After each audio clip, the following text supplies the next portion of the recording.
Chapter 2. Captain Anthony's family included 2 sons, Andrew and Richard, 1 daughter, Lucretia, and Lucretia's husband, Captain Thomas Ould. They all lived in one house on Colonel Lloyd's plantation. Captain Anthony was Colonel Lloyd's superintendent, what might be called the overseer of the overseers. I spent 2 years of childhood on Colonel Lloyd's plantation, about 12 miles north of Easton, Maryland, in Talbot County.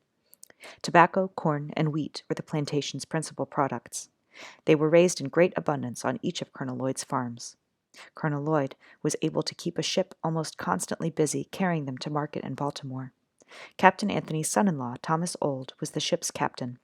The ship was otherwise manned by 4 slaves, whom the other slaves considered very important and very privileged, because it was a great thing to be allowed to travel to Baltimore. Colonel Lloyd kept between 300 and 400 slaves on his home plantation, and many more on his other farms, which numbered more than 20.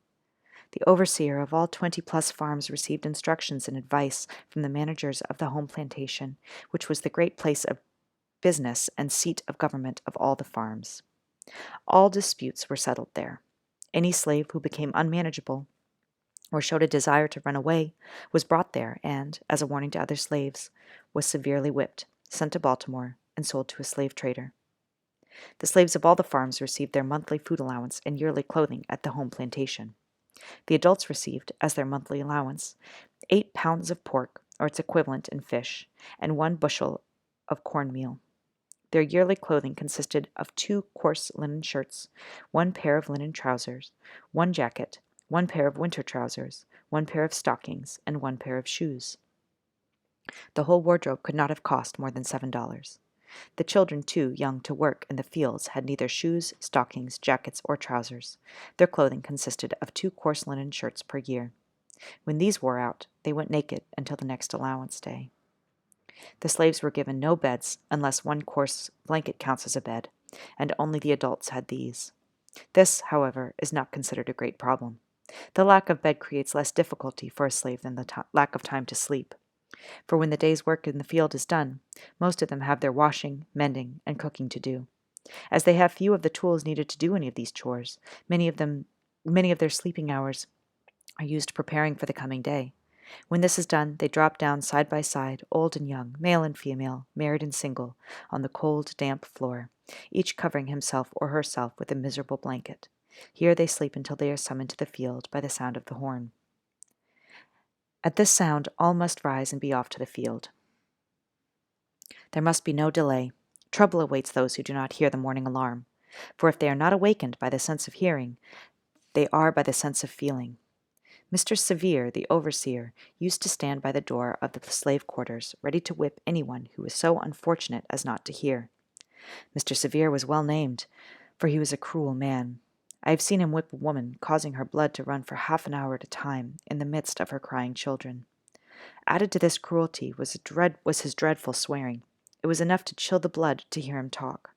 Hardly a sentence escaped him that didn't include some horrid oath. His presence made the workplace a field of blood and blasphemy. From the rising of the sun until it set, he was cursing, raving, cutting, and slashing among the slaves in the most frightful manner. His career was short. He died soon after I went to Colonel Lloyd's. He died as he lived, uttering bitter curses and horrid oaths. The slaves regarded his death as the act of a merciful God.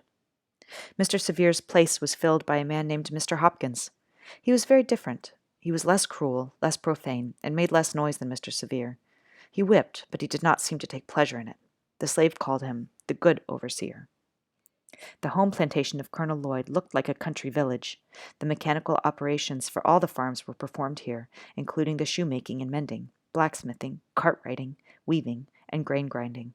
The slaves called it the Great House Farm, and it was considered a great privilege to be sent to do errands there. Slaves working in the outlying farms would do anything to prove themselves smart and trustworthy, so that the overseers would select them for such tasks, and be, for that time, away from the fields and the slave driver's whip.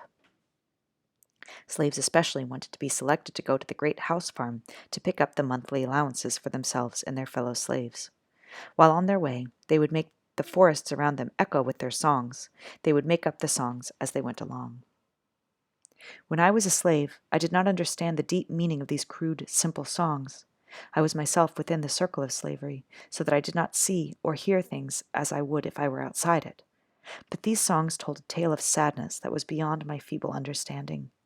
They breathed the prayer of souls boiling over with bitter anguish. Every note was a testimony against slavery and a prayer to God for deliverance from chains. Even now, remembering these songs affects me deeply. While I write these lines, tears are running down my cheeks.